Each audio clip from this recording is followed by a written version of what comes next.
Bismillahirrahmanirrahim. Assalamualaikum warahmatullahi wabarakatuh. Alhamdulillahirrabbilalamin. Pada hari ini kita akan melanjutkan pembelajaran kita yang kemarin terkait dengan perkembangan Islam di wilayah benua Afrika. Kita awali dengan membaca lafaz basmalah terlebih dahulu. Bismillahirrahmanirrahim. Pertemuan yang lalu kita telah membahas tentang perkembangan Islam di benua Afrika secara umum, secara garis besar. Sekarang kita akan membahas satu persatu negara-negara yang mempunyai sejarah yang penting dalam peradaban Islam di benua Afrika. Kita awali dengan negara Mesir. Negara Mesir ini, seperti yang kita ketahui, bahwa Mesir merupakan negara pertama di dunia yang mengakui kedaulatan Indonesia pada 17 Agustus tahun 1945. Mesir menganut sistem pemerintahan berbentuk republik dengan luas wilayah sekitar 997.739 km persegi. Mesir mencakup semenanjung Sinai. Ya, kalau dilihat dari petanya secara geografis, sebagian besar wilayahnya terletak di wilayah Afrika bagian utara. Mesir sendiri berbatasan dengan Libya di sebelah barat, Sudan di wilayah selatan, jalur Gaza dan Israel di bagian utara dan timur, dan perbatasannya dengan perairan ialah melalui Laut Tengah di bagian utaranya dan Laut Merah di bagian timurnya. Ya, mayoritas penduduk Mesir di sini menetap di pinggir Sungai Nil, sekitar 40.000 km persegi. Jadi kalau kita lihat di Sungai Nil ini adalah pusatnya peradaban di negara Mesir, ya. Ya, jadi banyak rakyat warga masyarakat Mesir yang menggantungkan hidupnya di tepian Sungai Nil. Sedangkan sebagian besar daratan mereka merupakan bagian dari gurun Sahara yang jarang dihuni. Mayoritas penduduk negara Mesir menganut agama Islam 90%, sementara sisanya menganut agama Kristen Koptik dan Katolik 10%. Ya, jadi Mesir penduduknya ini menganut agama Islam sebanyak 90%. Jadi agama yang mayoritas. Baik. Sejak zaman Rasulullah SAW sebenarnya telah menjalin hubungan baik dengan salah satu bangsawan Afrika, yaitu Gubernur Mukaukis di Mesir. Hubungan baik itu pun berlanjut sampai Umar bin Khattab menjabat sebagai khalifah. Pada masa beliau menjabat sebagai khalifah, Mesir dapat dikuasai oleh umat Islam dengan panglimanya yaitu Amr bin As, yang berhasil menundukkan benteng Tondanius di Ainun Syams. Dan selanjutnya perjuangan diarahkan ke wilayah Iskandariyah yang merupakan kota pelabuhan terbesar di Mesir. Jadi perlu diketahui oleh teman-teman semua bahwa Amr bin As ini juga menjadi selain menjadi panglima perang ketika menguasai daerah Mesir, dan beliau juga langsung didapuk diberi amanah oleh Umar bin Khattab sebagai gubernur di wilayah Mesir. Ya, setelah seluruh Mesir dikuasai oleh umat Islam, diadakanlah perjanjian antara Amr bin As dengan Mukaukis bahwa Mesir telah menjadi daerah taklukan Islam. Dalam perkembangan selanjutnya, Mesir menjadi daerah Islam dan penduduk Afrika banyak yang memeluk agama Islam. Jadi dimulai dari Islam masuk ke wilayah benua Afrika mulai dari negara Mesir, karena paling dekat, ya. Kalau dilihat dari geografisnya dibandingkan dengan negara-negara lain, Mesir merupakan negara di benua Afrika yang paling dekat dengan Arab Saudi, dengan Mekah dan Madinah. Jadi lebih mudah untuk meluaskan wilayah kekuasaan Islamnya. Pada tahun seperti yang kalian lihat, pada tahun 1952 Masehi, Muhammad Najib mengumumkan berdirinya Republik Mesir, yang sebelumnya bersifat monarki, dan ia tampil sebagai presiden pertamanya. Ya. Setelah itu, Muhammad Najib berhasil disingkirkan oleh Gamal Abdel Nasser yang memegang kekuasaan pada tahun 53 sampai 1970 Masehi. Selain itu, Mesir juga pernah dijajah ya oleh Inggris sejak tahun 1882 dan memperoleh kemerdekaannya pada tahun 1922 Masehi. Ya, pada tahun 1956 Mesir menghadapi permusuhan melawan tiga kekuatan yaitu Inggris, Perancis, dan Israel. Mesir kemudian mengumumkan kesatuannya dengan Suriah pada tahun 1958 sampai 1961 Masehi. Jadi kalau dilihat dari persebaran penduduknya, kalau di Mesir ini tadi kan yang sudah dibahas di atas bahwa Mesir menjadi negara terjajah ya. Negara terjajah sempat dikuasai oleh Inggris, oleh Perancis, dan juga Israel. Sedangkan saat ini pemeluk agama Islam di negara ini adalah mayoritas dengan jumlah penduduk 58.630.000 orang, menjadikan negara ini, Mesir, menjadi negara dengan populasi muslim terbesar ke-7 di dunia. Selain itu, Mesir adalah negara yang besar jasanya bagi kemajuan umat Islam di bidang ilmu pengetahuan, pendidikan, dan kebudayaan. Hal ini ditandai dengan didirikannya berbagai perguruan tinggi, dan yang tertua adalah yang sudah masyhur ya, yang sudah terkenal di mana-mana, Universitas Al-Azhar di Kairo yang didirikan oleh Jauharul Khatib As-Sakili pada tahun 972 Masehi. Ya, kalau dilihat ini kampus Al-Azhar di Kairo ini menjadi primadona. Ya, menjadi primadona bagi para penuntut ilmu dari berbagai penjuru dunia, ya, terutama umat-umat muslim yang ingin berkuliah di sana, ya. Bapak doakan di antara kalian ada salah satunya nanti yang masuk ke Universitas Al-Azhar di Kairo untuk belajar di sana. Amin ya rabbal alamin.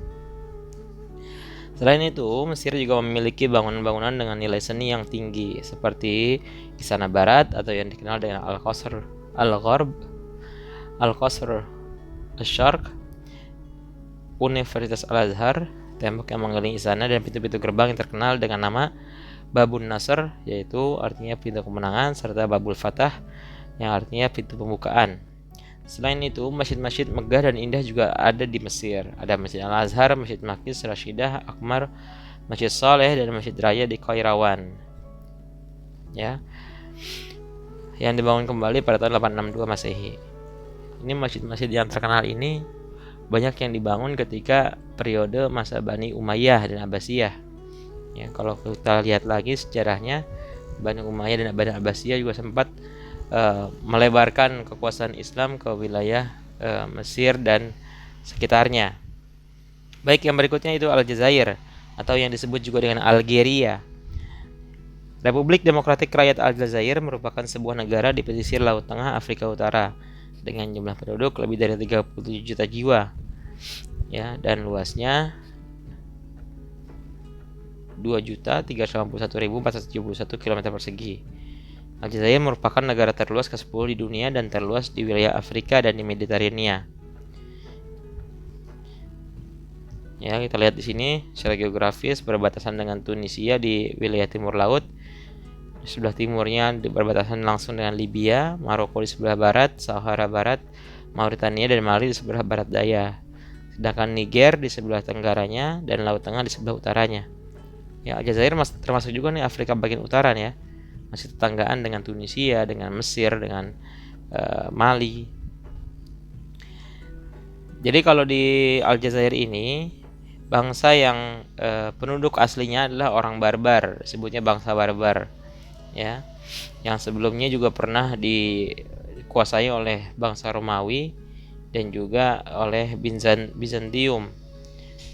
Jadi negara di wilayah Afrika ini, wilayah-wilayahnya banyak sekali yang dijajah oleh negara-negara Eropa, mungkin karena satu yang letaknya yang berdekatan dengan Eropa seperti Spanyol, ya, Italia dan lain sebagainya, Romawi, ya kan. Itu juga bisa menjadi salah satu faktor penyebab mereka dijajah oleh negara-negara di bangsa Eropa. Dalam sejarahnya, secara berturut-turut kerajaan Islam telah berkuasa di Aljazair, mulai dari dinasti Umayyah, dinasti Abbasiyah, Khawarij, Murabitun, serta dinasti Al-Muwahhidun. Ya. Setelah itu Aljazair berada di wilayah kekuasaan Turki Utsmani sampai tahun 1830, dan yang akhirnya negara Perancis, ya, orang-orang Perancis berhasil menjajah wilayah ini. Jadi setelah masuk ke wilayah Turki Utsmani, ya, setelah itu lengser, ya, dan dijajah oleh bangsa Perancis. Ya, bangsa Perancis ini luar biasa. Hampir seluruh wilayah di Afrika, ya, pernah menjadi jajahan negara Perancis. Ya. Presiden pertamanya adalah Ahmad bin Bella, lalu digulingkan oleh Kolonel Hawari Boumediene. Setelah wafat, ia digantikan oleh Syazali bin Jadid. Pada masanya terjadi krisis politik dan menyebabkan diselenggarakan pemilu pada tahun 1412 Hijriah atau 1990 Masehi. Oh, masih baru nih ya. Partai Front Pembebasan Islam atau FIS, FPI ini mah ya, Front Pembebasan Islam, ya, memenangkan pemilu putaran pertama, tetapi militer menolak hasil pemilu sehingga terjadi kekacauan politik di sana. Akhirnya pemilu ditunda dan krisis politik terus berkepanjangan. Ya, ini negara-negara di Afrika itu sangat kental dengan kudeta militer, ya, terus krisis politik, krisis kemanusiaan di Afrika itu. Ya, gampang sekali tersulut emosinya, tersulut untuk diadu domba oleh para penguasa kekuasaan. Ya, sebagai sebuah negara yang mayoritas beragama Islam, Algeria atau Aljazair menetapkan bentuk pemerintahan adalah republik. Adapun ibu kotanya adalah Algier. Ya, ini mayoritas muslim nih. Ya, hampir seluruhnya beragama Islam. 90%, 99% beragama Islam, dan 1%-nya itu adalah campuran dari Kristen dan Yahudi. Wah, luar biasa nih Aljazair. Ya, pada tahun 80-an ada Kongres Partai Tunggal yang tadi Front Pembebasan Nasional, diadakan kegiatan-kegiatan. Pusat latihan imam, membangun Universitas Teknik Ultra, pusat perdagangan, ya, serta kebudayaan dan pembangunan masjid-masjid. Menarik nih Aljazair. Berikutnya adalah Sudan. Orang-orang Arab menyebut kawasan di selatan Gurun Sahara yang didiami oleh kaum Sud sebagai Sudan. Nama orang-orang yang mendiami kawasan tersebut disebut dengan kaum Sud, maka disebut dengan wilayah Sudan. Ya. Kawasan ini terdiri atas suku-suku dan kerajaan-kerajaan paganisme. Sudan merupakan negara terbesar di Afrika yang beribu kota di Khartoum. Luas wilayahnya mencapai 2,5 juta kilometer persegi. Terletak di wilayah timur Laut Afrika, sebelah selatan Mesir. Sejarah masuknya Islam ke Sudan dimulai saat Amr bin As berhasil menaklukkan wilayah Mesir. Dia mengirimkan Abdullah bin Sa'ad bin Abi Sarah ke negeri yang berada di putaran selatan ini. Ya, jadi masih berkaitan dengan negara Mesir tadi, ya. Masih sama orang-orangnya, masih sama. Amr bin As berhasil menaklukkan Mesir, setelah itu mengirimkan Abdullah bin Sa'ad bin Abi Sarah ke wilayah Sudan. Pada abad kedua Hijriah, umat Islam berhasil menguasai kerajaan-kerajaan Nasrani di Sudan. Ya. Kesultanan ini merupakan kerajaan Islam terbesar yang pernah berdiri di Sudan. Selain itu ada kerajaan Fauri dengan ibu kotanya Tarah. Pasca runtuhnya kesultanan yang Kristen tadi, Az-Zarqa, pada masa pemerintahan Muhammad Ali Pasha, Mesir pernah menguasai Sudan pada tahun 1821 Masehi.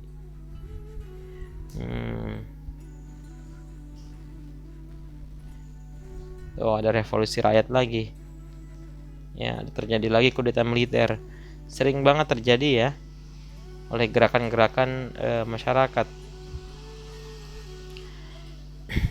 yang tidak puas dengan hasil pemilihan umum. Setelah itu jadi kudeta militer. Selalu seperti itu, ya. Ya, menarik untuk dibahas nih. Menarik untuk diteliti kenapa negara-negara di wilayah Afrika sering terjadi kudeta militer dan membatalkan hasil pemilihan umum. Berikutnya Mauritania. Terletak di sebelah barat Afrika. Dahulu negeri ini bernama Syinkit. Luas wilayahnya 1.030.700 km persegi. Penduduknya beragama Islam, mereka berbicara bahasa Arab. Sekitar 75% penduduk negeri ini berasal dari orang-orang asing, dan sisanya adalah petani-petani lokal. Ya, tokoh-tokohnya adalah yang membawa Islam ke wilayah Mauritania adalah Uqbah bin Nafi. Setelah berhasil menaklukkan Maroko dan memasuki Sahara serta negara-negara Ghana, beliau, Uqbah bin Nafi, dan tentara Islam sampai di perbatasan Mauritania pada tahun 679 Masehi untuk menyebarkan agama Islam di sana. Setelah itu dilanjutkan oleh Musa bin Nusair. Ini zaman-zamannya Bani Umayyah nih. Ya. Zaman-zamannya Bani Umayyah, Musa bin Nusair, ya, Uqbah bin Nafi, Abdullah bin Abi Sarah tadi. Sebelum Islam datang, Mauritania telah memiliki peradaban-peradaban yang dipengaruhi oleh barat laut Afrika. Karena itu, kehidupan mereka dipengaruhi oleh peradaban Lembah Nil dengan peradaban Barsyah. Dalam sejarahnya, kemudian negeri ini diperintah oleh orang-orang Venesia, Romawi, dan Windal. Berikut orang-orang Bizantium.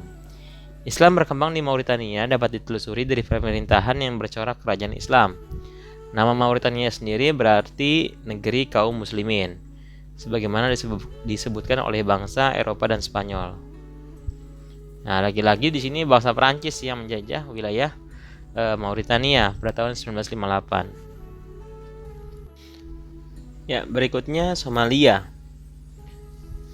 Somalia, negeri ini terletak di ujung Afrika, berada di wilayah perairan Samudra Hindia dan Afrika bagian timur. Ya, termasuk kepulauan ya di tengah-tengah laut ya negaranya. Negeri ini jumlah penduduk muslimnya mencapai 99%. Islam masuk dan tersebar di wilayah Somalia melalui hijrahnya orang-orang Arab dari wilayah Aman, Hadramaut, dan Yaman. Selain itu, Islam juga tersebar melalui jalur hubungan perdagangan yang tidak pernah putus sepanjang sejarah antara negeri Arab dengan Afrika bagian timur. Di negeri ini Islam terus berkembang sepanjang abad ke-4 sampai ke-5 Hijriah. Dan masuknya juga dengan secara damai melalui perantara kabilah-kabilah yang datang dari Ihsa. Kerajaan Islam pertama di Somalia adalah Kerajaan Ifah yang diserang oleh orang-orang Ayyubiyah pada abad ke-8 Hijriah atau ke-14 Masehi, abad ke-14. Pasca runtuhnya Kerajaan Ifah atas serangan orang-orang Ayyubiyah, kaum muslimin mendirikan Kerajaan Adal. Perselisihan dan peperangan terus berlangsung antara orang-orang Somalia dengan Ayyubiyah sampai Inggris dan Italia menjajah negeri ini pada tahun 1936 Masehi. Negara ini merdeka pada tahun 1960 dan Abdullah Utsman menjadi presiden pertama di negara ini. Sedangkan tahun 69 ya, lagi-lagi terjadi kudeta militer di bawah pimpinan oleh Muhammad Said Barre. Kan banyak sekali kudeta militer nih. Ya, sampai sekarang di Somalia ini masih terjadi konflik perang saudara yang sampai saat ini rakyat Somalia berada dalam kesengsaraan yang berkepanjangan ya. Kasihan ya, saling bertikai antar anak negeri di wilayah Somalia, sampai-sampai Somalia masuk dalam negara miskin di sini. Berikutnya adalah negara Chad. Chad terletak di wilayah sub-Sahara luas dan Afrika Barat. Ibu kota negeri ini adalah N'Djamena. Luas wilayah negeri ini mencapai 1,2 juta kilometer persegi. Negara ini termasuk salah satu negara Afrika yang mayoritas penduduknya beragama Muslim, yang beragama Islam. Persentase jumlah umat Muslim di Chad mencapai 85% dari total jumlah penduduknya. Sedangkan kaum paganisme berjumlah 10% dan umat Kristen berjumlah 5%. Ya. Ini emang benua Afrika itu banyak sekali yang mayoritas beragama Muslim ya, beragama Islam. Yang lainnya banyak juga ada Kristen Koptik ya. Dan ada juga paganisme.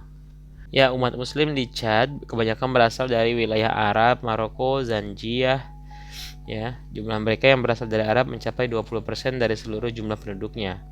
Agama Islam masuk ke negeri Chad melalui orang-orang Arab dan asing yang telah menetap di kota Kanam sejak abad ketiga Hijriah atau 9 Masehi.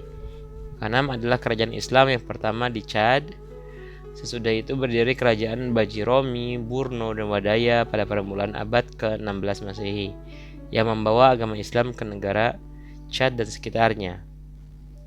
Lagi-lagi bangsa Prancis pada tahun yang hampir sama dengan negara-negara yang lain, ya. Bangsa Prancis datang ke Chad yang sedang bertikai, dimanfaatkan oleh Prancis sehingga mereka menjajah Chad. Sedangkan bangsa Chad sendiri baru merdeka tahun 1980 kayak ini ya. Jadi di rakyat-rakyat di Chad itu saling bertikai antar sesama, dan akhirnya ada orang lain masuk, ya, ada bangsa lain masuk, bangsa Prancis yang memanfaatkan kesempatan itu untuk mengambil alih, ya, menjajah di negeri Chad.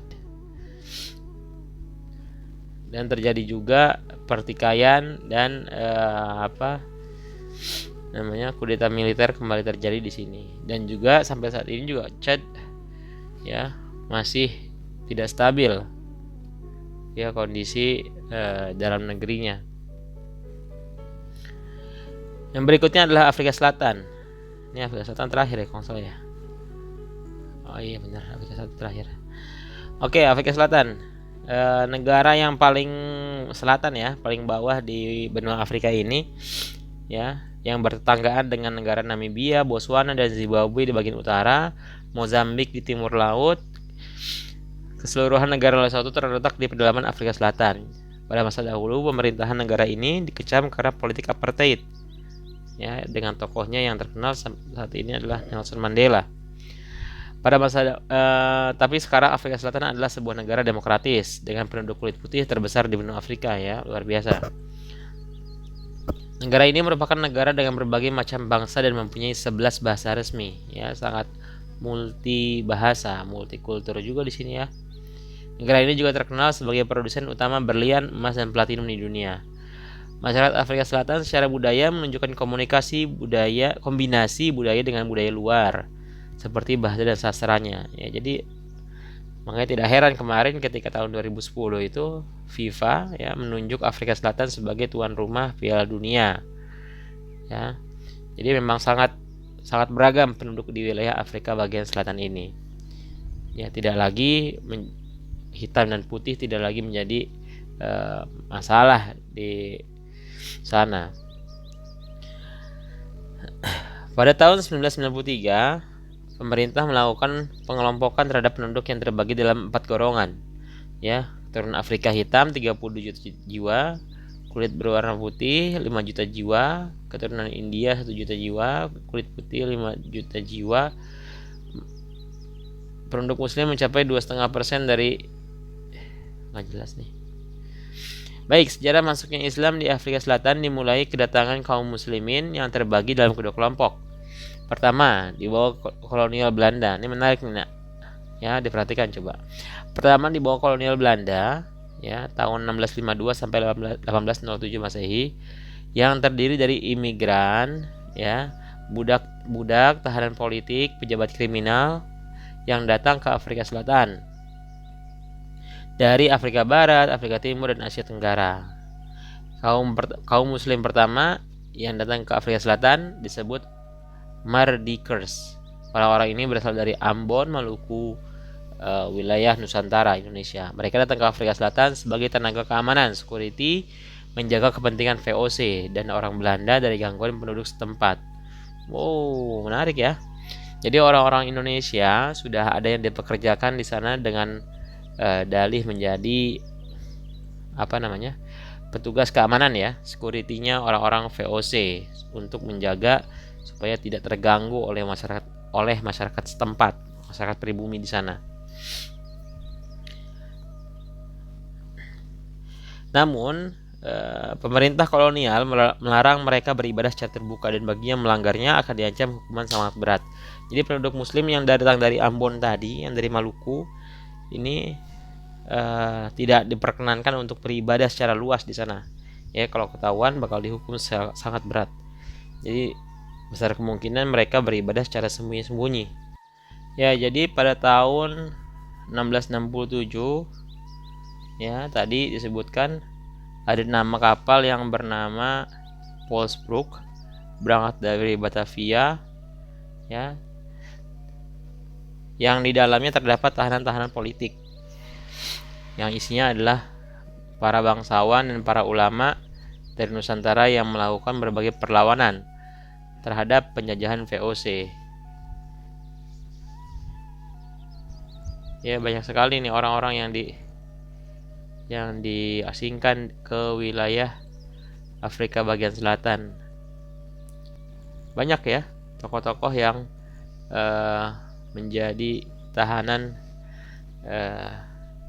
politik atau tahanan bangsawan dari VOC yang diusir ke Afrika bagian selatan. Ada juga Syekh Yusuf di sana yang diisolasi dalam sebuah perkebunan Zandveld sekitar 40 km dari Cape Town, ibu kotanya Afrika Selatan. Namun kolonial Belanda sia-sia karena Zandveld ini justru menjadi tempat perlindungan bagi para budak yang berhasil melarikan diri. Jadi luar biasanya nih Syekh Yusuf ini ya, yang dari Makassar ini sebagai tahanan Belanda diisolasi di sana ini di Afrika Selatan, Tanjung Harapan.